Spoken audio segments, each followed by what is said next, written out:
Thank you, Harry. Yes, we've had long enough to look at the title. The next slide tells you just to my introduction. My background is as a chartered surveyor, land surveying, mapping. 15 years doing it in the British Ministry of Defence mapping, and it was my sort of swords and ploughshare project when I left the army in '95 to look at what could be done about mapping for civil policy related applications. And clearly mapping land values is a potential one. So that's what I've done my research in since then. Some of it externally funded, and then eventually was persuaded to undertake a PhD in land value mapping, whether it could be done and what use it would be if it was done in this country. I was lucky enough to travel much of the world with the British Army, including 2 years in Australia where they have land value tax, 4 years in Hong Kong where they certainly use land values more than anywhere in the world to finance government. I won't be going into a huge amount of detail about other countries. I'm very much focused on the situation in the UK. I think the title actually had the words in the UK, but it's very interesting to know we've got such a wide, worldwide scope of people here. Right, Professional Land Reform Group, which thanks to Harry is allowed to collaborate with the Omega series and have seminars when you're not already having one, but I'm actually, I think I'm billed as being part of the Omega seminar series this year, but that's what we do. Dave Wetzel, who has introduced himself, really it was his idea to form a group of people who are interested in methods of land value capture, and you'll see that's it, the words financing infrastructure are part of it, but there are many other benefits I would claim for land value taxation. My talk is going to be structured in this way. I'm going to look at 4 processes: how land value arises, how land information becomes available, how regional and local government finance policy has evolved, particularly in this country, and how funding decisions are made about major infrastructure projects, although most of you probably know more about that than I do. I know about it as a lowly councillor 50 miles from here that has some not particularly mega projects that have to be funded. And linking those together, I hope to persuade you that there is one outstandingly better than the others way of financing major infrastructure. So how does land value arise? Well, it's a positive externality, really, in technical terms. We know about pollution being a negative externality of human activities, but it's the actions of labour and capital on land that create land values, generally speaking, in a positive direction. Although if you do build a waste disposal plant, then people living near it will see their land values drop. But generally speaking, and certainly in terms of transport infrastructure, for those that happen to be near the interchanges, huge increases in unearned land values for property owners. The idea of externalities and how to incorporate them in the tax system or into market prices in some way is attributed originally to Arthur Pigou, who, despite not a very English-sounding name, was English and wrote the book The Economics of Welfare in 1920. Basically, what you've got to realise, and it's like the air you breathe, you don't realise it until you think a little bit about it, but every decision that involves a where do we do this or that, whether it's moving a bus stop from one place to another, or deciding to build a motorway or the HS2, has an impact on land value. And there is what we call an overspill or a windfill gain that benefits a large number of people who have done nothing to deserve it. And the whole point about the land value tax is to recycle that windfall gain that escapes from within wherever the activity took place, in this case the construction of the infrastructure. And it's done that by, generally speaking, it's called a land value tax. Some of us don't like to use the word land because it conjures up green fields, which is not where the value is, and it's locations. location benefit levy is an alternative name, but no matter how you try, people always think, oh, you're talking about land value tax, aren't you? So this is what happens. This is, if you like, the cycle of what happens to land values when you get new public infrastructure. And I observed this happening, as some of you did who live in London, when they built the Jubilee Line extension, and it's happening now with Crossrail. The immediately following a decision to invest, there is a value transfer to site owners. I remember on the day that the Olympics, that London won the Olympics, which was the day before that sad day of 7/7 and the bombings, the headline in that evening's Evening Standard was property values in East London go up 20%. And all that had happened is they'd announced that there would be the Olympics in East London. So an immediate value transfer takes place even before anybody's put a spade in the ground. There is then short-term blight affecting property occupiers and the transport users in the area where the construction is taking place. There are then lots of secondary investment decisions made by private and public bodies, which then complicate the matter, because then when you try and decide what was the value uplift caused by that first decision, it then gets difficult because there are secondary decisions which also have an effect. You then get a very long-term value uplift as all those decisions get implemented and the footfall actually does increase, because that's what's causing the value uplift. All sorts of businesses see increased footfall, and the people who happen to live near the access points to the transport system, they are the footfall, and the home where they live also increase in value. So it's extremely complex network effects. And overall, at the end of the day, the whole economy benefits, which is the justification for governments, generally speaking, taking the easy way out and just using general taxation to fund its projects. But as you can see, there's a huge degree of injustice, and that basically the main beneficiaries are not paying for it. And the classic, very readable little book about this is written by a South London property developer called Don Riley, who happened to own property near London Bridge and Southwark stations on the Jubilee Line extension, and his own observations of how the property market changed led him to write with a bit of help from a chap called Fred Harrison, who goes to for him, but I think the fact that it was written by a property developer is what sold the book. And this is what John Stuart Mill said about this phenomenon. So, you know, people have understood this for a long time. So the big question that, if you like, the research question here with infrastructure financing is, how do we associate the cause and the effect? There are these multiple actions. There is a complex network linking places. The whole situation is extremely dynamic over both space and time. It's also quite culturally dependent. So what, you know, you could produce a signature effect for something that happens in one country, but if you transfer that same bit of infrastructure to another part of the world where people behave differently and value different things, you may not necessarily get the same effect. And there are some disbenefits, but the great beauty of a land value tax is that it claims to both make the beneficiaries pay and to compensate those that suffer disbenefits through the continuous monitoring of land values over place and time. One of the important things to bear in mind is that unless a value can be realised, it should not be taxed.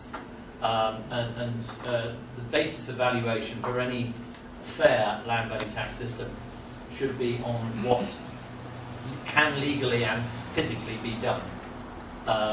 So we're talking about excluding what's known in this country as hope value from the equation.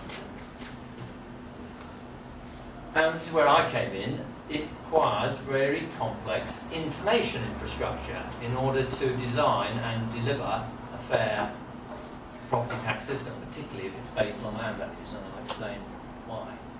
And you couldn't get anything more political. You're talking about land, you know, a natural resource that we defend ourselves. Our countries defend their land. We defend our land. The Englishman's home is his castle. You're talking about tax, the one thing we know we can't avoid apart from death. painful stuff. We're talking about information. Information is power, they say.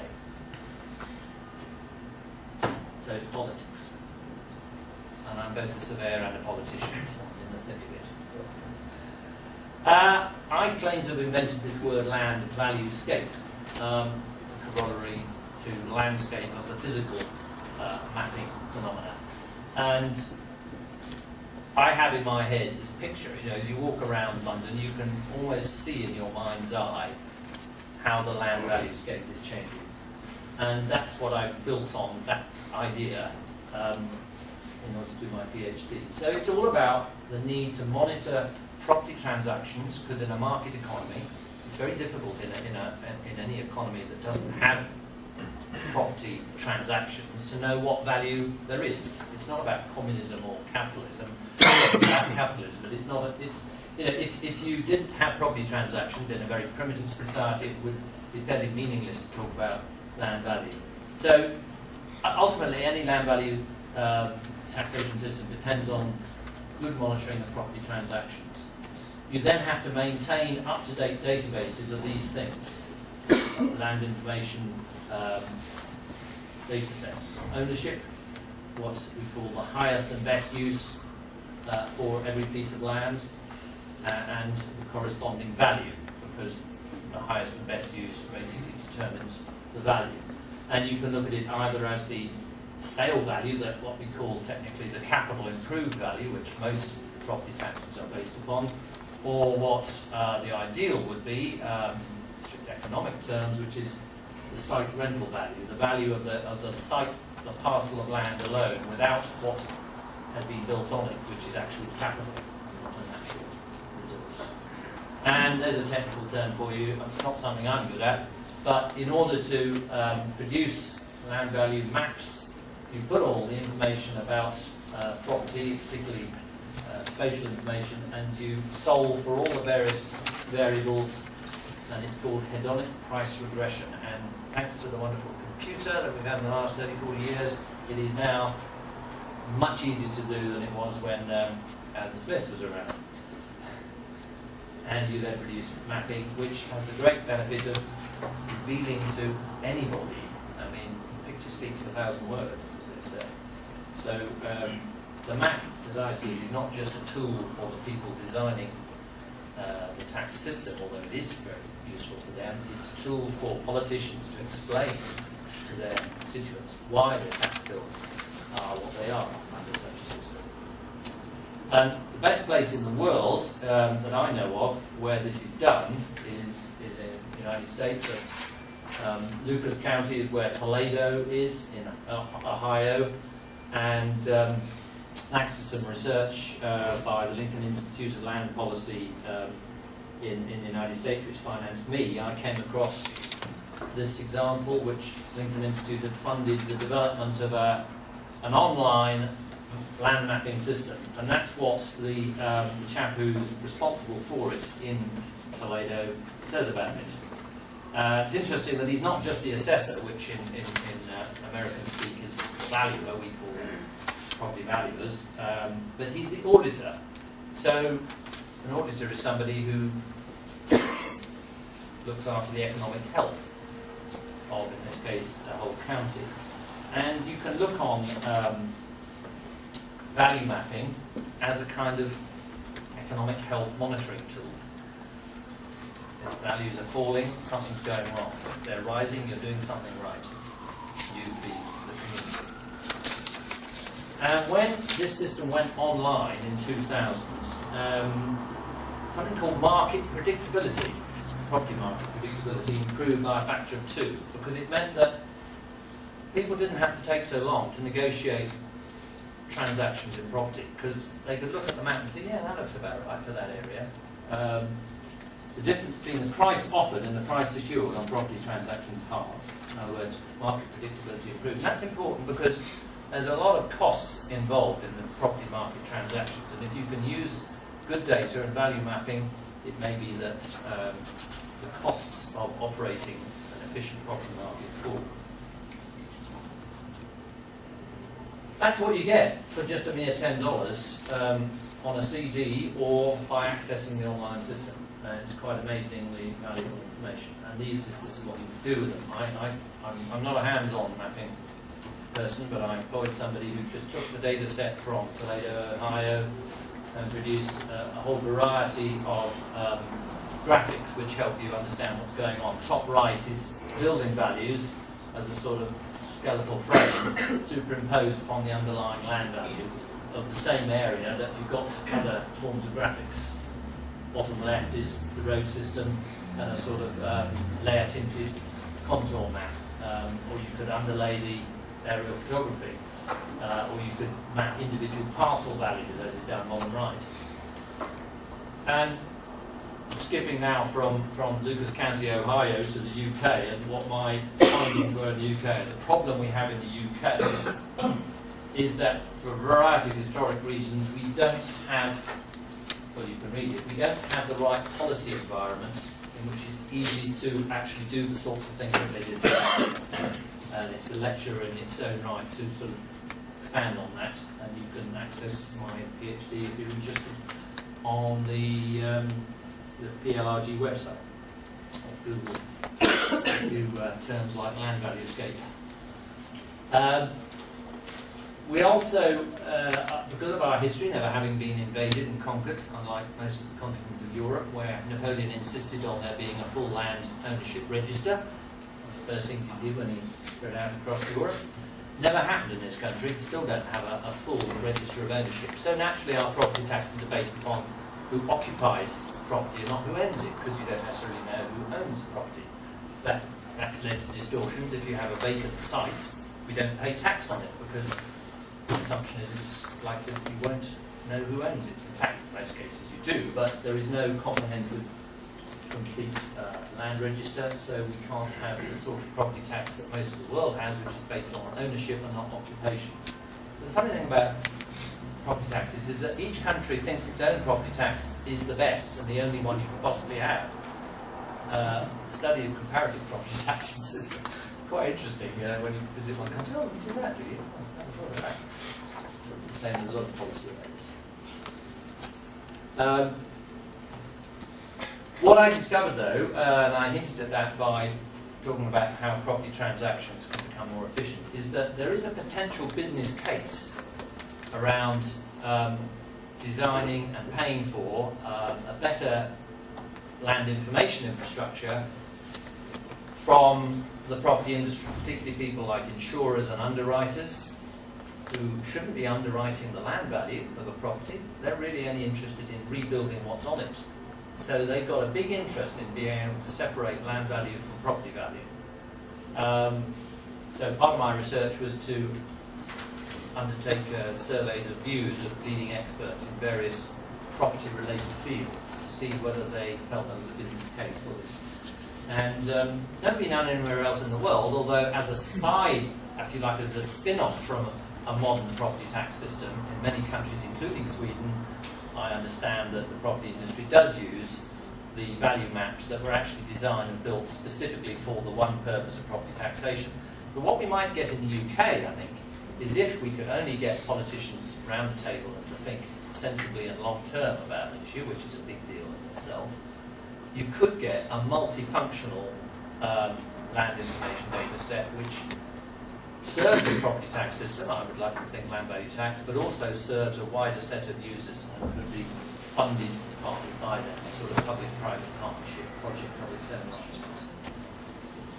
Right up to date, there's a very interesting book I'm in the middle of reading at the moment, and it came out a few months ago. Ireland has started looking at what it calls a site value tax because it had no property taxes at all at the time of the global financial crash, and it was no accident that they were really hit probably worse than anywhere else. Although, interestingly, I believe Greece and Spain also were without a very effective property tax.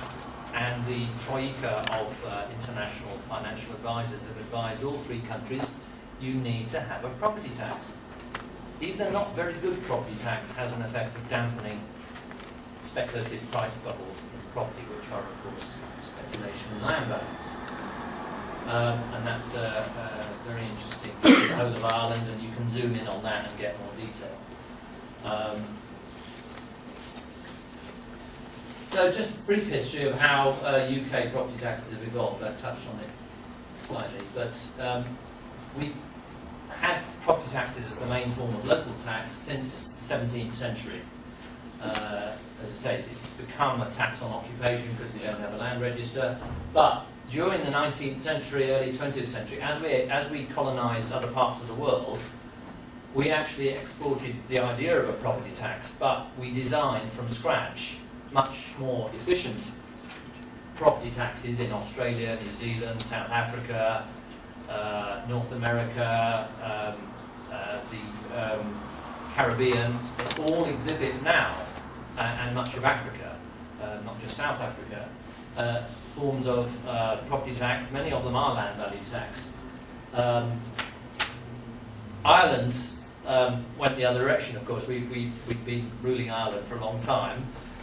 When we were kicked out in the 20s, they have not, if you like, benefited from subsequent changes to property or local taxation in Britain. That's why Ireland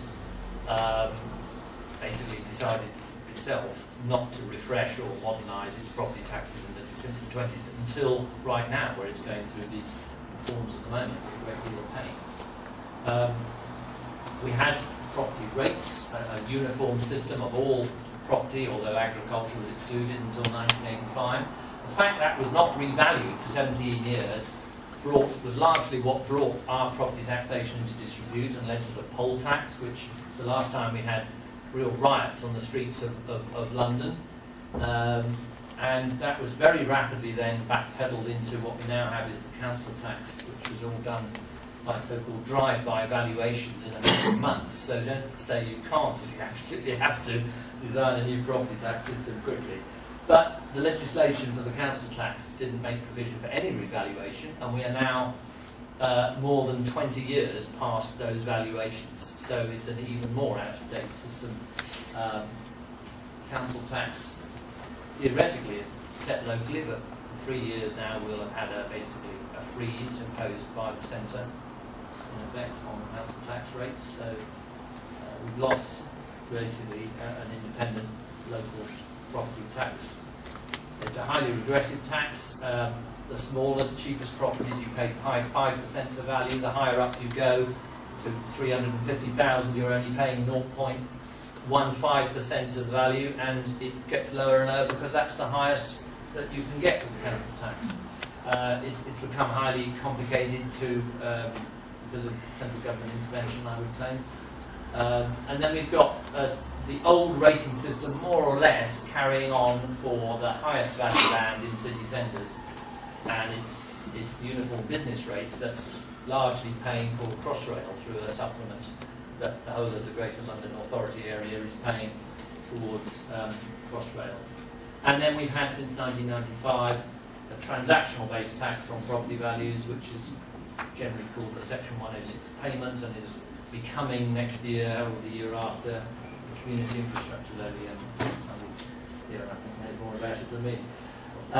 And then we've got the other one, which is a national tax, but is a tax on land values, stamp duty land tax, which came in 2003 or 4, I think.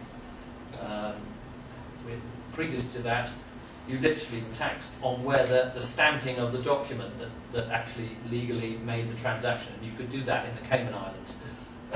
So it was a good way of avoiding taxes on transactions. Stamp duty land tax now, the tax is imposed upon on the basis of where the land is for land and property transactions. Property tax, we loosely call the term, but actually it's two things, and William Vickers, a Nobel Prize-winning economist who sadly died in 1996, rightly called it a mixture of the best of all taxes and of a rather bad tax, that on buildings. The tax on the building is not at all sustainable because it's just another form of capital, and so if you improve your property, make it more energy efficient or put on an extension, then you'll pay more tax, which is not particularly sensible. You're taxing something you want to happen. Tax on land value is, broadly speaking, an environmental tax, because land actually is the passive component of all economic activity, and by taxing land values you cannot increase the cost of economic activity. You can only reduce the unearned income of the landowner, basically, or the wealth of the landowner. That often the landowner is the same person who's occupying the land, of course. The landowner does that. In terms of property tax, you've also got to distinguish really in taxes based on the capital value and those based on the rental value. There are all sorts of problems around the use of transaction data. Some countries make that information about individual property transactions private. Basically, nobody's allowed to know, so that makes it very difficult to monitor how the property market's going. And there are the crucial distinction between taxes which are based upon an event or a transaction, award of planning permission, and those that are, if you like, recurring or based on value. Value being a more subjective thing than actual transaction price. But it's important to have that distinction. Many failed attempts at things called land taxes have made it quite difficult for those of us trying to get a land value tax nowadays, because people say, oh, well, it's always been tried and failed in this country, and I'm talking about this country. Town and Country Planning Act, one of the major reforms of the Labour government post-war, effectively nationalised not land, but the development rights in land. There was then the Land Commission Act, 1967. The trouble is about the 1947 Act and the measures that came with it. They taxed development at 100%. They removed effectively much of, basically all the incentive to develop. Again, it's a question, if you tax a transaction, you will deter a transaction. If you tax development or improvements, you will deter the thing that you're taxing. That's why you have to be wary about it. It's very easy because you've got the headline figure, so it's easy to calculate what to tax. But you need to look at the behavioural economics of the tax to know whether it's good or not. We then had something called a betterment levy in 1967, which was set at 40% of the uplift in value caused by the Award of Planning Commission, Community Land Act, Development Land Tax Act 1976. We go on. Planning gain was first mentioned in a Department of the Environment Circular 1983, then was entrenched in the 1991 Act, and as I said, the Stamp Duty Land Tax Act. So since really 1980s, governments, and it was mainly Labour governments that were trying this, although the tourism always reversed the situation. But really, I think people by then had realised that taxing these transactions are not really a particularly good idea. So we had New Labour, as they were called, come in. First thing they did was to set up the Urban Task Force under a leading architect called Rogers. He recommended a vacant land tax, and I quote, more research into the split rate tax of Pennsylvania. I'll come on to that, more about that in a minute. I used that as an excuse to apply for funding to the Lincoln Fellowship, and I then became a researcher in how to, well basically I wanted to see how you would introduce land value tax to this country. So I started that formal research program in 1999. You can download my reports, all three of them, from that website. We then had business improvement districts, where the debate on how to finance business improvement district had an interesting coalition in the House of Lords of the two centre-right parties suggesting that owners who would be beneficiaries of any enhancement to a business area should contribute to paying, but which was deemed to be impractical and ruled out by the Labour government, surprisingly. Various reviews of local government finance took place between 2003 and 2005. Linked in with my own PhD, we took an area of Oxfordshire and studied how one could bring in land value tax as a local tax there, and I'll say a couple of slides about that. Whitstable studies which had been undertaken under the pre-computer age of land information by, I forget what the name of the organisation was. Yes, Hector Wilkes was the guy in 61 and 72. We had a couple of my co-researchers at Kingston University trying to redo that using modern data sets in 2003, but they were unable to get permission to use the official data sets held by the Valuation Office. So basically the 3-year programme of research was aborted after 1 year. And then we got the planning gain supplement, which was also aborted and became a sort of another idea for capturing land values at the point of planning permission, the community infrastructure levy, and we await seeing how successful that will be. But the word I'm hearing from my planning officers is that don't hold your breath. Particularly at this time in the economic cycle when developers are, the last thing they want to do is pay more to get permission. Going back to Pennsylvania, which I mentioned, as Lord Rogers had mentioned it in his report, my funding included a trip of 6 weeks to visit certain cities in that state to see what they did. It's interesting because they have they have considerable freedom at a city level over what design and property tax to undertake. So you have a situation where you can compare the economic performance of cities and you can isolate that one factor, whether or not they are taxing land more than taxing buildings. And this is what was discovered not by me but by a couple of gentlemen from Virginia State University in the late 1990s and written up in that journal. That basically, the headline that is that for every 1% you shift your property tax off the buildings and onto the land values, you get a 16% increase in construction activity. So it is a policy that generates economic growth. Perhaps that's something we need here and now, and in lots of places.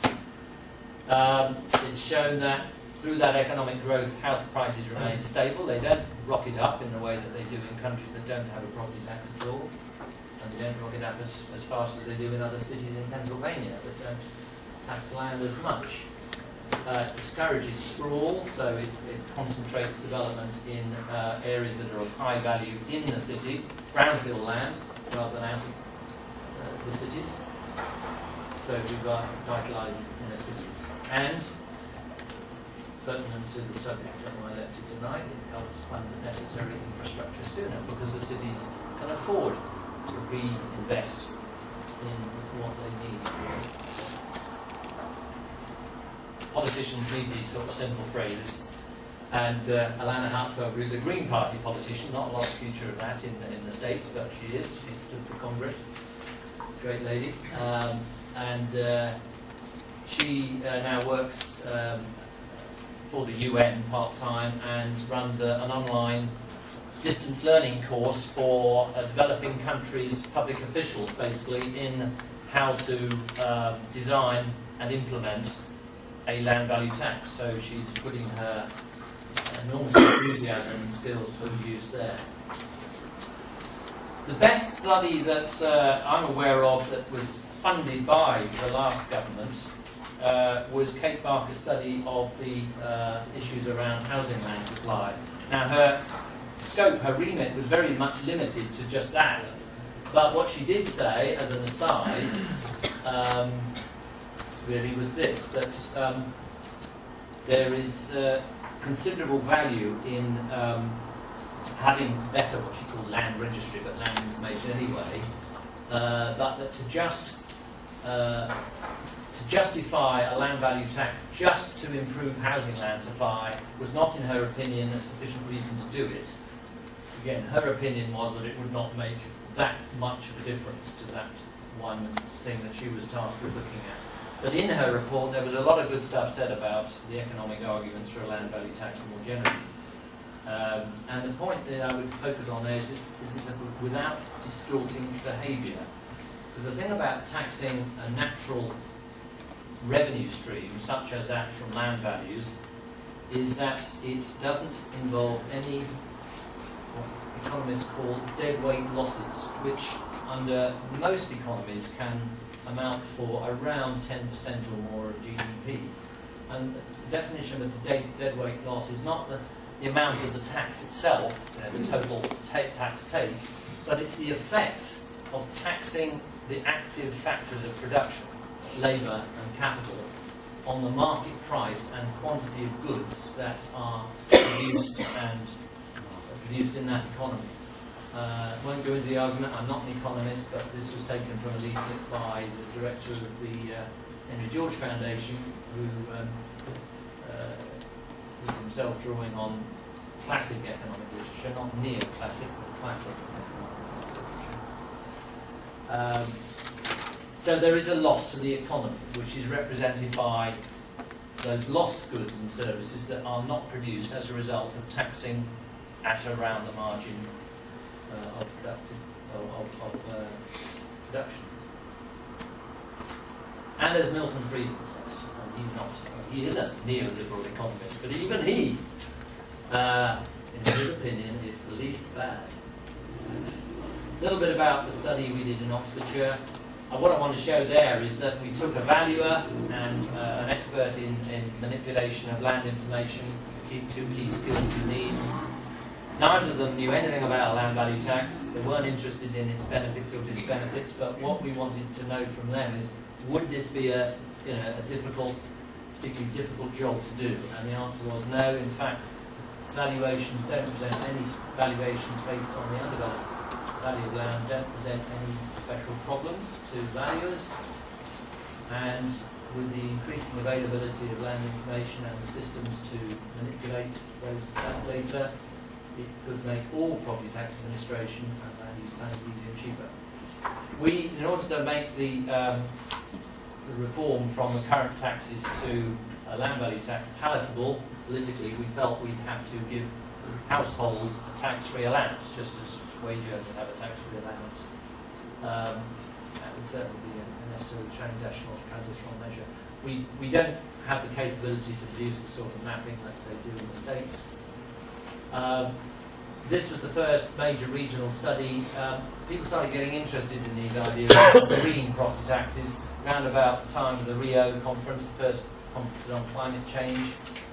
And part of the world that's fairly advanced in terms of green thinking is California, British Columbia. And they looked at the current tax take in that part of the world. Property taxes not based on land alone, accounting for about 27% of the tax take, other environmental taxes around. So they started from semi-green to green of about 40% plus. They proposed that within a generation you could convert all those property taxes to land value only, and you would have a whole raft of other more traditional, if you like, green taxes, taxing carbon, pollution, and so on. So major transformation would be possible. In actual fact, they haven't got that far because property tax reform is not easy politically. For the reasons I said, it's about land, it's about tax, and it's about inflation. Not easy to do. And these are a number of other non-government funded studies during the period that I've been interested in this area. That's the Hector Wilkes studies. A little bit more about my colleagues at Kingston University. Their one-year report basically highlights the obstacles to modernising property taxes in this country now, and that was produced about the time I was coming to the same conclusions in my own PhD, which I did at Kingston University. I think I've mentioned most of those. The interesting one, the last one, getting closer to home where we are now. The RICS employed some experts from GVA Grimleys in the commercial sector, one of the major commercial property agencies, to look at how you could fund London's transport needs. And some headlines from their report. Of the so-called innovative funding methods that they looked at, the majority were broadly using property land values. They concluded that a land value tax was among the most effective, but would be of the highest cost to implement. It would be by far the most effective of what I call recurring property taxes. That's one based upon ongoing value, ad valorem, the Latin term, as opposed to based on transactions and taxing development value and so on. That just in central London alone, a land value tax could produce £450 million per year extra to help pay for the transport projects that the city needs. However, the advice they were given by people they spoke to, and their own conclusion, was that if you're going for a land value tax, it's most effective as a replacement to general taxation and not as an add-on, which almost all the other so-called innovative funding methods that GBA originally looked at were basically extra taxes, additional taxes. Maybe simpler to introduce, but not so rewarding in terms of yield. And my own fellowship findings, because what you have to take account of in any property tax system is the cost of dealing with appeals. And until recently, the cost of defending, let alone taking, as somebody bringing an appeal against the valuation, that is not brought into the equation, but just the cost to the government of defending its assessments of property tax valuations was far more than the cost of undertaking periodic 5-yearly revaluations. So what I looked at was the overall cost. The overall cost of bringing in a land value tax and keeping the valuations up to date automatically through the most modern of computerised methods need actually be no more than the cost of the property tax systems that we have now, which are the same ones that we had then nearly 10 years ago when I was looking at this. You could do the replacement of existing property taxes in under 10 years, well under 10 years, I think, actually, if it's all a question of the political will you would like. That people who are currently paying business rates would much rather have the tax based on land values. That was quite easy to explain and to persuade. People agreed that a value map would make the tax much more transparent and ought to be something the government was doing anyway. And my final recommendation in my research was that the Valuation Office shouldn't be replacing its systems until the government had authorised a thorough study into the benefits of land value tax, because it might be that a one-off modernisation to take account of that complete transformation of the property tax system would be a better thing to do, rather than just modernise the information, the IT systems around the existing tax system. But as I say, property tax reform all over the world, quote from a World Bank report 10 years ago, seldom easy, usually difficult technically compared with other tax reforms, and not too rewarding in either revenue or people terms. However, the good news is that the UN Habitat are quoted as saying that it is a good policy, in that it helps integrate principles of sustainable development into a wider context of a country's policies and programs, makes more efficient use of resources, and is part of those policies that are necessary for the fight against global inequity and poverty. Looking at international experience, there's a huge variety in the types of tax systems that countries use and the extent to which they devolve tax setting or design of taxes to local level. Sweden near the top of the league table there. We'll touch on Sweden later. It's got a very interesting example of very efficient modern tax, not based on land values, but actually they do separate the land value from the property value for various reasons, without actually separating the tax base. And then coming up to the present day government now, as soon as the coalition was formed, our ICS commissioned a chap called Jeremy Edge, who's quite favourably inclined towards land value tax. In fact, has given a talk to a professional land reform group in the last year or so about this, actually, to look at how property tax reform in the UK could be undertaken in a way that benefited the development industry, the property industry more widely. They were not, the remit didn't include looking at sustainability. They were told to look at simplicity, stability, market efficiency. Interestingly, 6 out of the 8 countries in their report already have a land tax, and they recognised that if it was to be introduced, then you would need better data than we have at the moment in this country. And that's the data that you need. Ownership, highest and best use, value. You need to have price transparency to give confidence to taxpayers. Data needs to be shared between public bodies, which doesn't happen very well in this country at the moment. We need to have a more comprehensive planning system than we have probably, although you could get going with the present planning system with the default assumption being that if land is not zoned for a different use, then its current use is the use on which you base the tax assessment.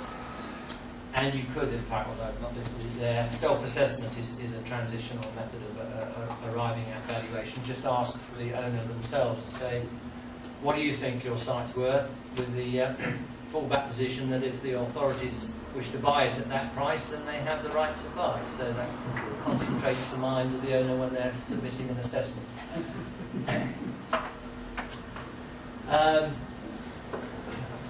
This is how the political parties went into the last election in this country, their positions on a land value tax.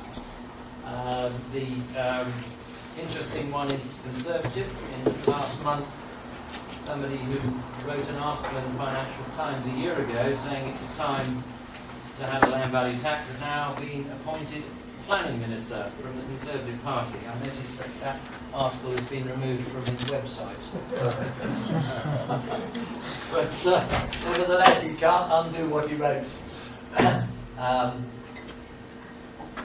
Liberal Democrats have traditionally always supported this policy, although they were getting a little bit shaky on it until they reaffirmed it in 2007. We also support this community land auctions, community planning auctions, whatever they might be called. Half of the Lib Dems in the coalition cabinet are on record as supporting land value tax. The Green Party supports it. In fact, Caroline Lucas, the one Green MP, has a private member's bill on land value tax coming to the House, second reading on the 9th of November, with Labour and Lib Dem support. What else have the coalition said and done so far? That was the only relevance bits in the coalition agreement between the two parties. They would include a review of local government finance, which has now happened, not particularly exciting. There will be some devolution of and some retention of the business rates, which at the moment all goes up to central, although it's collected by the local authorities, it's all passed to Treasury, and basically what you get back is just what central government decides you need. We will now, at local level, be retaining about half of that revenue, and there's supposed to be an incentive to invest or to encourage private investment in your local area. You're going to be allowed to keep most of the increase in business rate revenue that results from investment in your area. But it's all a bit disappointing, I have to say. Tax increment financing is something that is used a lot in the States as potential benefits for infrastructure projects. But basically, if you can define an area of influence affected by an infrastructure project, as I said, it's not particularly easy with transport, but with some things like flood prevention, decontamination, spending on those projects, you could relatively easily define an area. You then borrow against the future increases in tax revenue resulting from that investment, and you use that as the security to go into the market and borrow. So you borrow against a future increment in tax revenue, hence tax increment financing. Again, Treasury has basically hemmed that good idea in with all sorts of constraints, and it's uncertain how useful that will prove, although it is being rolled out north of the border in Scotland with a bit more, a bit less constraint and more effect, I believe. That's a little bit more about it. So many differences. It's all very well importing an idea from one country into another, but it's a bit like importing a species. You know, there is a whole ecology that surrounds a particular policy of other policies that if you're not careful, it won't work in the way that you expected it to from observing what happens in another country.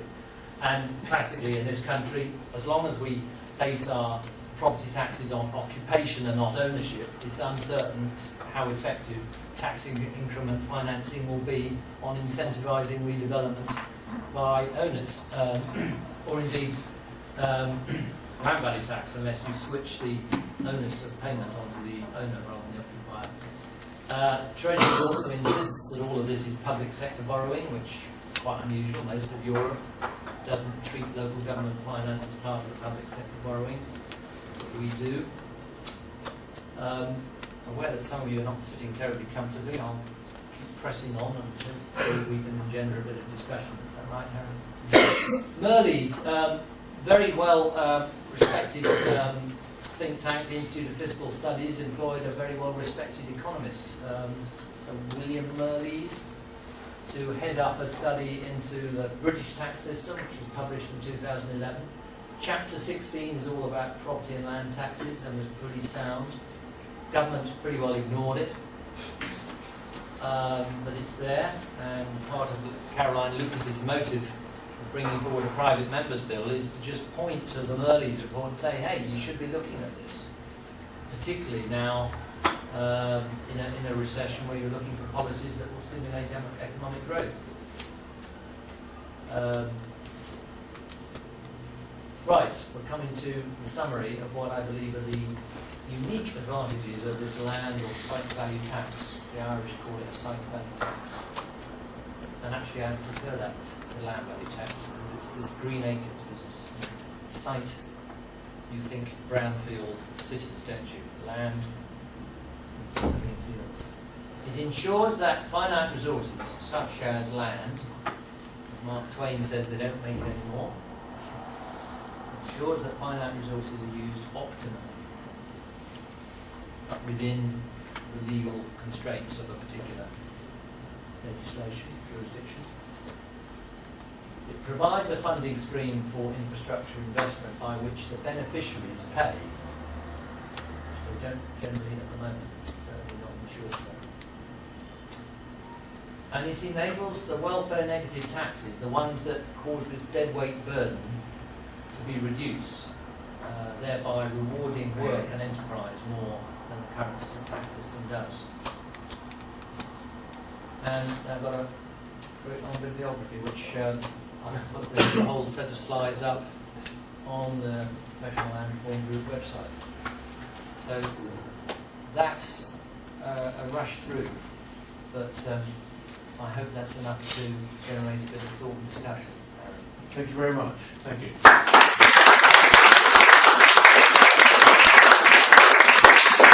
Perhaps a couple of you with a bit more muscles than I've got could open the windows at the back. I think for the temperatures a bit tropical.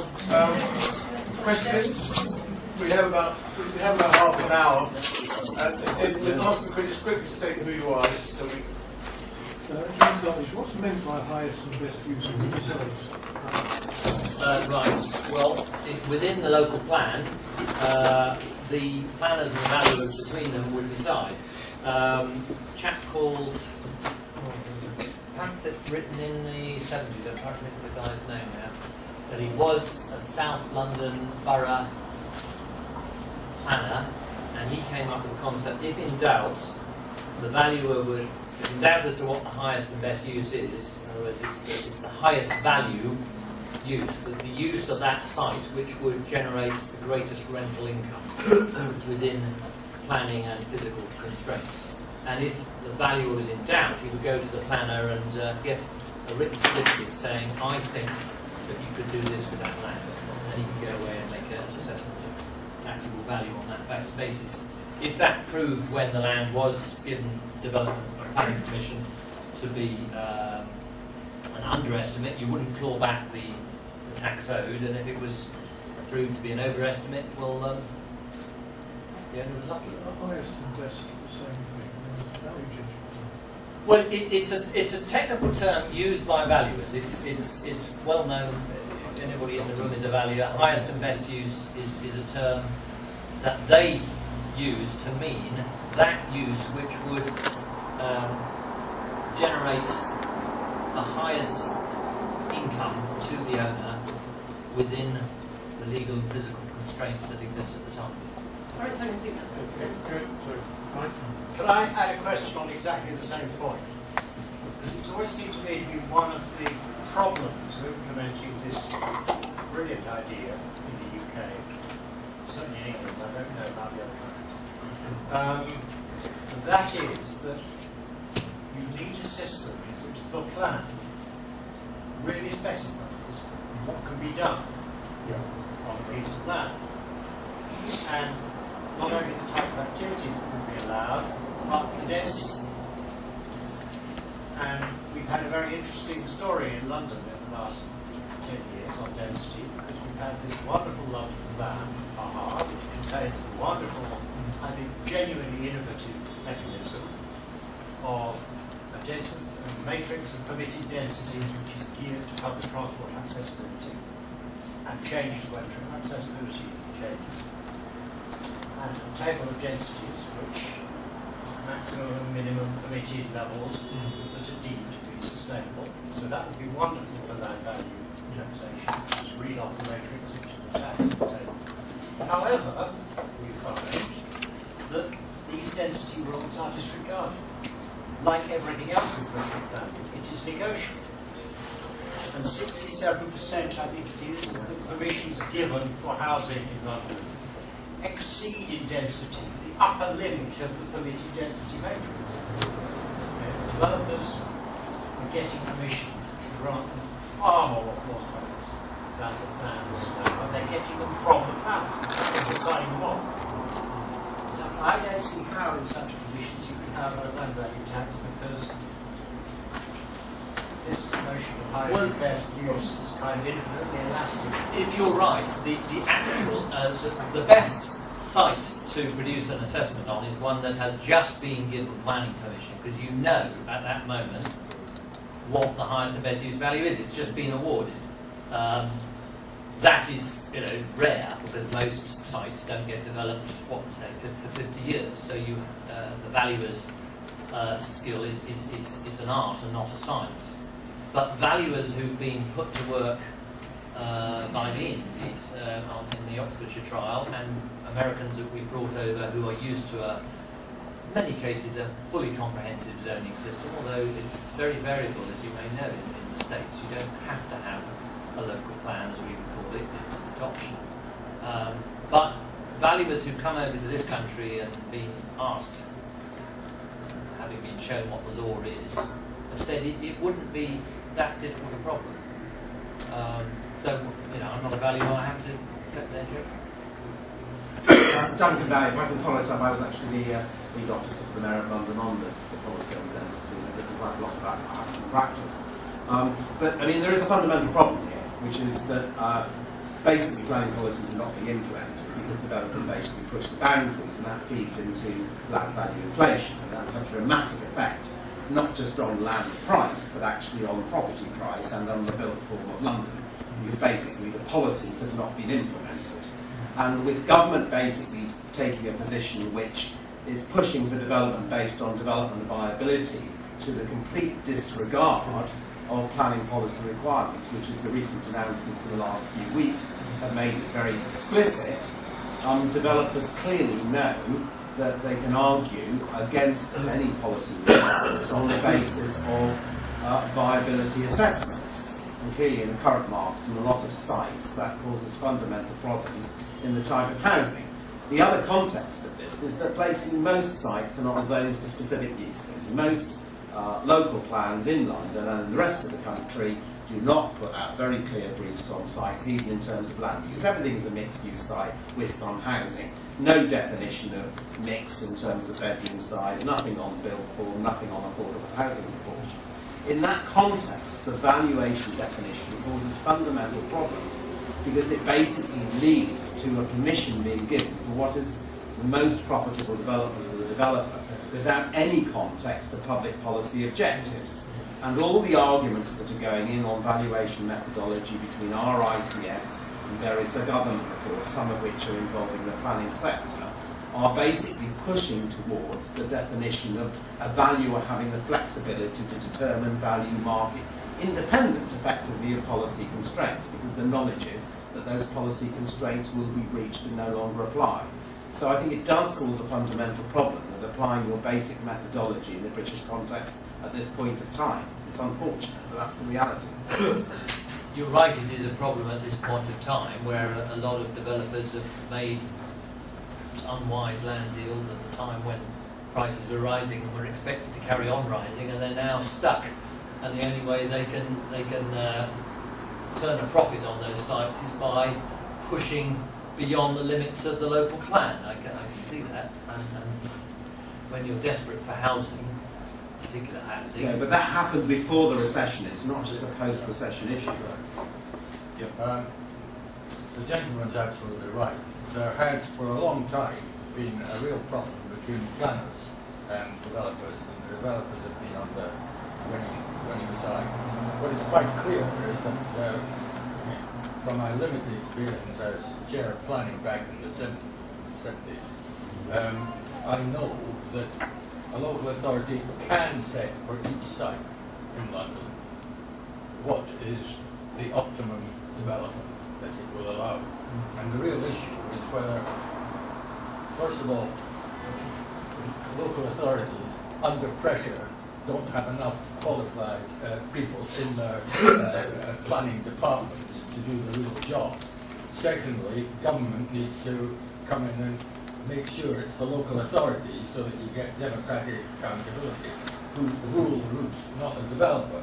But one of the advantages, of course, of LBT is that if a developer does get a development plan permission, within a period of time, it has to be built because the land value tax will come into effect. You'll have a period while they can develop the site, which is established at a planning permission, and after that, the LBT would come in. You know, I think that these are key factors when you're implementing LBT, that you've got to look back to the local authority being in charge, not just responsible, but in charge. I mean, I imagine developers are the same the world over, and yet the world over we have some examples of pretty good property taxes, even without being land value only based. And I certainly found Sweden was the most impressive of the ones I've seen, because they do very frequent evaluations. I think on a 3-yearly cycle with indexing every year in between the actual reassessments. And it's all mapped, and it's all in the public domain. And they make the allowance that you've touched on, John, that having got permission, a developer doesn't pay the higher level of tax for, I think, a set number of years to allow them to get the finance together and implement the actual construction.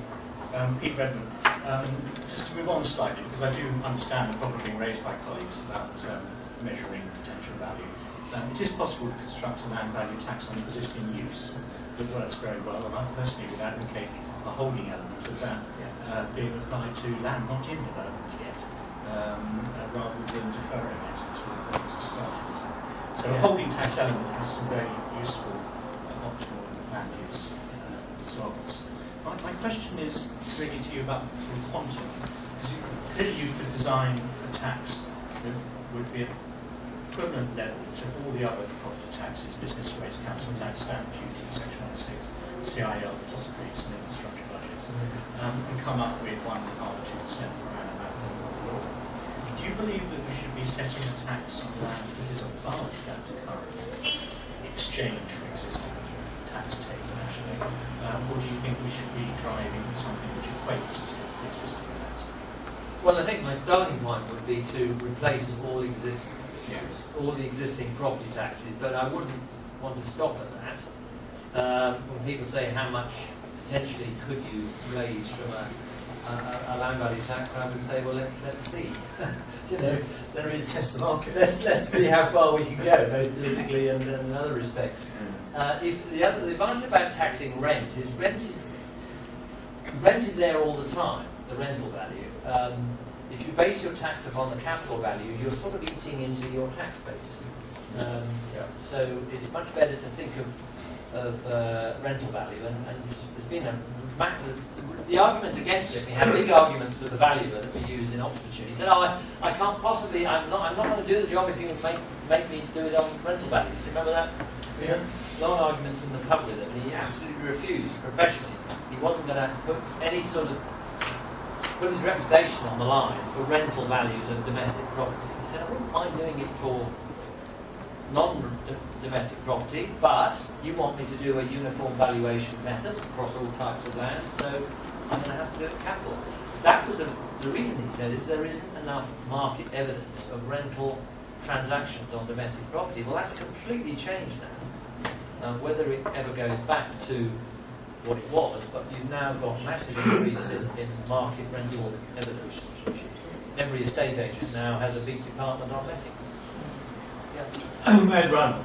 Tony, isn't one of the most interesting things that you've said, certainly outside of this room, that a change in the taxation system could actually produce, certainly given our current economic circumstances and difficulties, an uplift in the level of productive economic activity throughout the whole of our economy?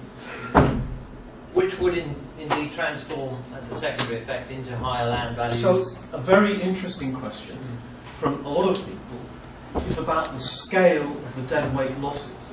Yeah. Because if you're running the government of the United Kingdom or the government of any other country, and simply by changing your tax system, you can reconfigure your economy so that it is enormously more productive, as well as achieving a whole series of other things. Yeah. So the simple question is, can you offer us any views, any guidance about the scale of the deadweight losses that you think are associated with the current tax system compared with a taxation system that is actually based on location values? Well, it's not my area of expertise. I'm not an economist, but John, as chair of the Coalition for Economic Justice, which has been in discussions with Treasury now for 18 months, that's one of the things we've been asking. We know that the Treasury have a figure that they use for the deadweight loss caused by taxes. They have not yet actually revealed to us what it is, have they? Is that an FOI exempt figure? We've asked the question. My view is, I mean, if you're actually making an enterprise more difficult, more expensive, by income tax or by corporation tax, that type of thing. I mean, 15 to 20% of the revenue is lost because you haven't got the production or productivity arising because firms have to take into account what their costs are when they're trying to produce. Now, the man who probably, apart from the Treasury, knows the answer is the chap you mentioned, David Triggs, who's looked at this and has spoken about it quite a bit. I've seen unofficial figures, and the UK, I've seen figures varying between 5 and 30%. But if the Treasury have a figure they use, I would like to know what it is and how they derive it. Well, I'm still pressing into the answer. Well, if it's 5%, it's pretty amazing. If it's 30%, one over in the corner there. Yeah. Oh, well, just a couple of points there. One of the, I've got a dim memory, Duncan can correct me, that the highest and best use actually does include some kind of social consideration. It's not just solely the highest economic values. And certainly they're looking at it in terms of now. Is that wrong, Dan? Well, there's a big debate within RICS on this issue. As far as I understand, the no surveyors in the room. I mean, people like Stephen Hill have been trying to redefine that definition so it does actually have more regard to public policy objectives, you sent me a quote, including affordable you sent me housing. a quote which was from the 20s. Yes, I mean the difficulty is obviously the interpretation of it now, and the public policy position has become so weakened that effectively the valuation is independent of public policy constraints. I mean, developers will buy into sites despite the existence of planning policy requirements because they know they can get round it. And the government guidance that I referred to earlier actually increases that practice.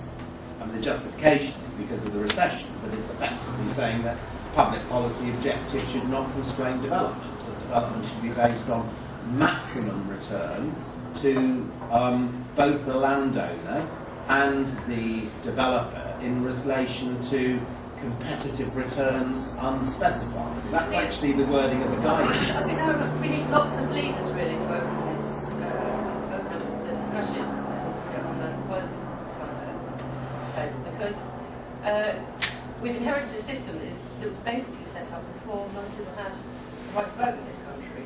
So I think taxes now are about property taxes and inheritance. That's stamp duty, business rates, and council tax. Plus inheritance, that's less than 12% of the government's revenue. Whereas income tax and national insurance and VAT, sales tax, that's something like nearly 65 to 70%. So it's massively skewed away from property and land. And less than 12%, I think about 11%, with including inheritance tax. It's just astonishing. Yeah, I just got a simple question. I don't have a planning or tax background, but building on the first questions where you're saying that there's two problems. One is how do you change the tax, and two is how do you enforce it. How will you convince people to A, understand this when you've got quotes like that regression formula that makes you think of the Department for Transport and the Virgin Trains first group spreadsheet? You know, how are you going to convince people to understand it when probably the only people who've got a real interest are the property developers, and then B, convince the people who vote for the politicians to vote for people who want to change it? So in a nutshell, how are you going to sell this to the public so that they don't riot like they did with the poll tax? I could come in on this if you want. Yeah. It's unearned income. Look, I'll give you a simple example. 1970, flat cost 20,000. I'm still living in the same type of flat. I happen to be in Hampstead, so I'm very much a champagne socialist. But the key point is, it's now worth 600,000. Now that is unearned wealth for me or my children. It is bloody crazy, because if I were the tenant, and it's the occupier that pays the taxes, as you know, they've been renting all that period of time and they've got nothing. Now, that is, of course, in arguing LBT, I have seen a reaction. You need a tough government that has a plan to drive this. But that kind of information is almost like a secret that you find out when you buy a house and you see the deed, and you see, like, my house was ex-council, was bought for 70,000 and it's now worth about 400. Yeah, and right. you know, you find out when you buy the house, you think, oh, that person did really well. But it's only until you get to that level in society that you actually discover it. So I think the answer to your question is, one of the exciting things I felt about value mapping was that it does reveal to ordinary people what is going on in their local area, the area they're interested in buying property. It's not some mystery, which, as you say, the first thing you realise is when you go along and into the estate agent's window. We have the information there. It's putting it together in a form that can be. It's almost like if you convince a company like Google to kind of to mash up this data, you might convince more three people. last ones, 1, 2, the third one. I think the important consideration from the transport point of view is what Don Riley said in his book and what Jones Lang LaSalle produced for us at TfL in terms of the Jubilee Line extension costing £3.5 billion to build and producing just within the 1,000 yards radius of each of the 11 new tube stations a sum of about 13 billion increase for the landowners. The question about deadweight loss is also how you anticipate it. The government today must be working on a figure but that would be a blinker. I would suggest a blinkered figure to what it could be under land value tax. Under land value tax, a holder of an empty site in an urban area is speculating. With a land value tax, they will put that site to use. In my borough, I could show you dozens of sites that have been out of use for 20 years, where we desperately need homes and jobs. They would be put to use, but the owners actually deter developers, turn people like Barrett's away, because they know if Barrett's develop the site next door and a lot of middle class people move in, the value of land in Brentford will increase and to their advantage. So they're turning developers away, to my knowledge.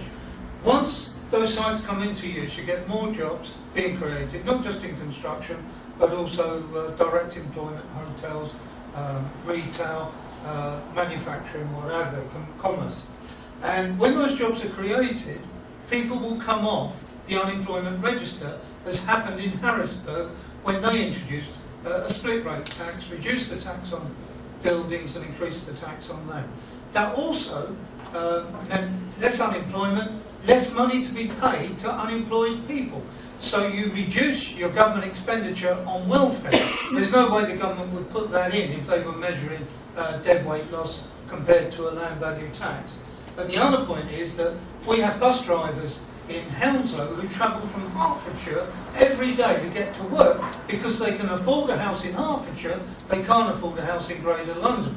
Now, if you were able to live in a new house built in the Greater London area, you wouldn't have the urban sprawl that we now suffer from, and all the deadweight loss of providing the infrastructure for the urban sprawl, and of course the social costs. Breadwinners being away from their families for longer hours, kids roaming the streets and crime and what have you. That's also something else in Harrisburg. Crime was reduced by 58% in Harrisburg, not just because of the land tax, but he says it was the key. It was the thing that led to it.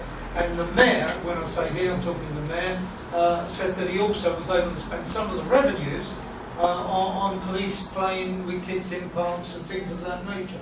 Finally, and it hasn't really come across, we've looked at this very much from a technical point of view. There is the question of social justice.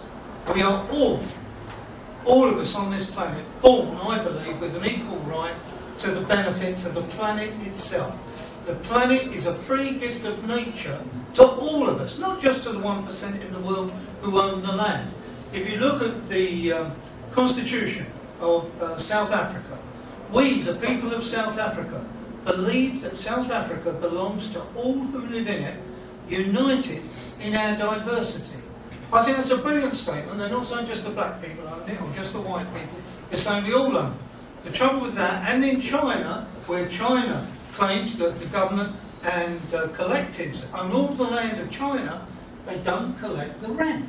It's a bit like the Duke of Westminster, who owns half of Mayfair down the road, saying, I'll let people use it, I'm not going to charge them any rent. It would be nice if they did collect the rent. Hong Kong collects a high proportion of rent. I was there earlier this year. And I think that we should also be looking at this as not just a planning exercise, not just a technical exercise, but also one that brings about social justice. Everybody is sharing in the natural wealth of land that we all create by our own activities. I just wanted to quickly consider a case study close to home, with the idea that tax incremental financing has been proposed for the Northern Line extension to Battersea. I mean, this has been talked about for over a year now. And we've seen many cases internationally using this method in the Far East for transport infrastructure developments. Could you maybe just give a quick run through of the whys and the why nots of why that Far Eastern method could be applied in London? Well, the problem as I understand it, and I was just getting a briefing from our head of finance at the council last week, because he knows I've got an interesting tip. The way the government's working out the reforms of the business rate. First of all, in this country, they are only going to allow the business rate to be the source of the revenue tips. So residential land is out. It's just out of the picture, which is a great shame. No particular reason. Probably something to do with politics and that people vote, companies don't. But also, even with the business rates, because of the complex formula they're going to bring in, deciding how much of its own increase in business rates the council can keep, that revenue stream won't be there for the council to be able to promise to a lender, because it's going to be all retained by Treasury. And that's very different to what they do. Absolutely different, yeah. Okay, thank you. Yes, can I make two comments? One is that there's a version of this whole discourse which very much goes back to Henry George, and I find it rather difficult to sign up to. Feels more like joining a church, really, than signing up to a policy, because it carries with it a lot of what I regard as rather metaphysical stuff about dead weight and somehow solving all the world's problems. But an awful lot of the argument I would share, coming as I do from Marx, bit of classical economics, whereas George comes from a slightly different strand. Two very important things about it, in my view. One is that it doesn't require separating out the causation of land value and rent increase. Land values and rents increase through a combination of forces which you referred to in your talk. Quite a variety of things: infrastructure investment, area improvement activities, growth and prosperity of the economy, investment by other businesses, other households, all manner of stuff, climate change, changing flood patterns. The beauty of some form of land value taxation is that it could, in principle, capture changes in all those things without having to separate them out, without having to say this bit's attributable to that planning commission, this bit's attributable to Victoria, this bit's attributable to something else. And that's a metaphysical nightmare you can avoid through this, and I think that's great. The other thing about it is that it ought to offer a possibility to really get rid of value as altogether, pretty well.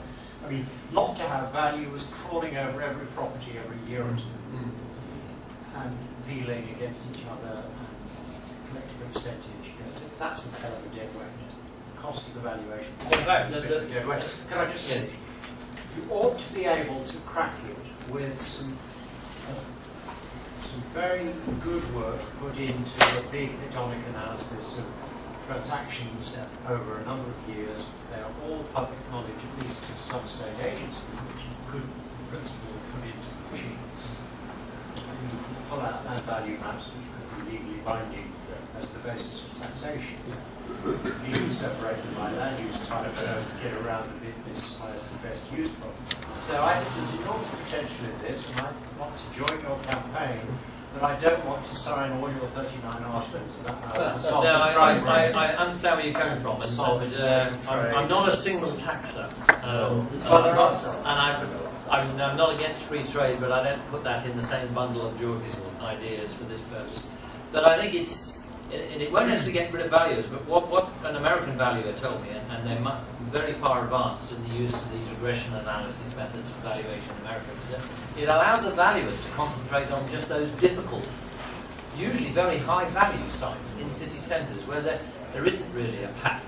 If you like, this is the karst terrain, to use the physical geography analogy. It's easy to do with regression analysis in big industrial estates and big residential estates, and you can focus your valuers on the big Jubilee line extensions, the shards, the Olympic sites and places like that. Can I have the last word? Not the last question word, but you can have the last word, of course. I mean, that's your privilege. Of all the discussion I've heard, it's not a particular area of my specialisation, although I know it's very important, is this divorce, this increasing separation between policy and the market and the politics. Planning and policy visioning, policy direction is being so divorced that I would even say that planning education are making planners facilitators of the real estate industry. or now facilitators of infrastructure industry. Now, I think that these techniques are all very interesting and I applaud them. But the real issue is if you don't have any power behind policy, the techniques can actually be applied very nicely. And I lived in Hong Kong for 10 years. We can actually use that technique to create a lot of wealth. It's the matter that was raised before. Where is the wealth you create as a result of the infrastructure going? And it wasn't going, I don't know if you noticed, all to the people in Hong Kong especially. You know. Yes, that's right.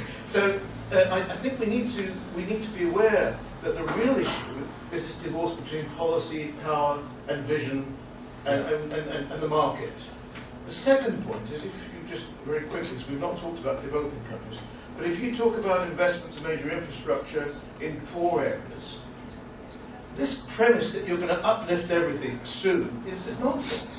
Because actually it may be so poor that the uplifting needs more than just the infrastructure that you bring along. It goes back to policy again. You need to get other policy strands to make the productivity come alive. So this is not to say that I don't support this. It's just that the real headache here is the active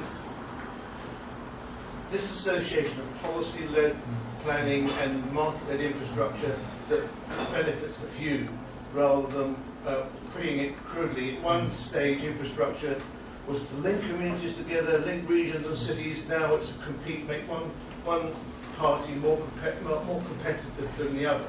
And we've got a different underlying ethos and therefore different outcomes. But that was my last party shot. Just quickly, you do have the last word. Thank you. Is that nonsense or?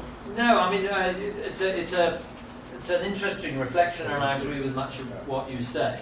Panacea, I think, is a Greek word meaning basically it's something that solves everything.